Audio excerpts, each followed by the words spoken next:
There's a really powerful statement in the proclamation that says, the sacred powers of procreation are to be employed only between man and woman lawfully wedded.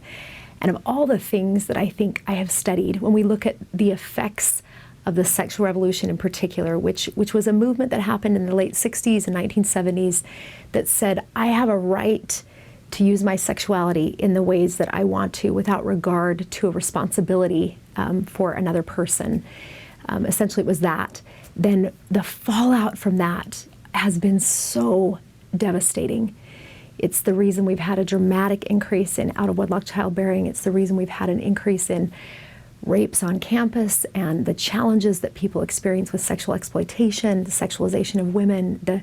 The fallout from that is really, really a lot to bear and painful.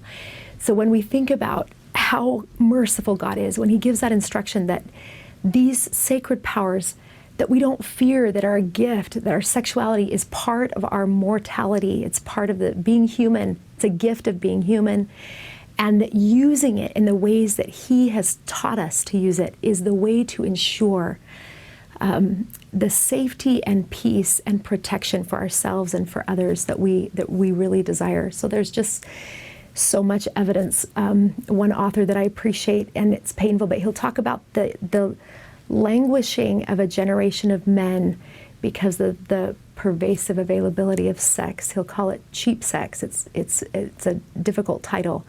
But what that's meant for decreasing the development, the marriageability of men, and what all of that has meant to our culture, the abortion rates, the out-of-wedlock childbearing, sexualization, as was mentioned before, and just the languishing, not developing, because of that breaking apart of sexuality and marriage and childbearing, all broken into pieces when it's not put together in the family. There are negative effects, there are significant repercussions. We declare the means by which mortal life is created to be divinely appointed through prophets, telling us that those means, this sacred act of sexuality, this powerful gift of expression and communing with another human being, has been divinely appointed as part of creating life.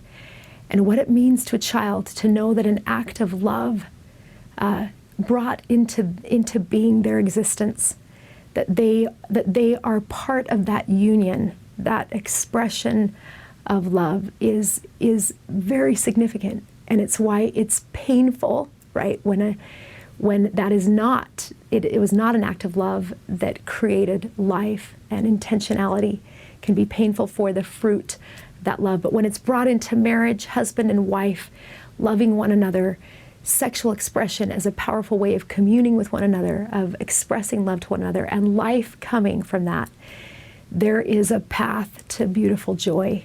Jenet, that's such a beautiful concept, this welcoming children. It's through into the bonds of love in that family setting.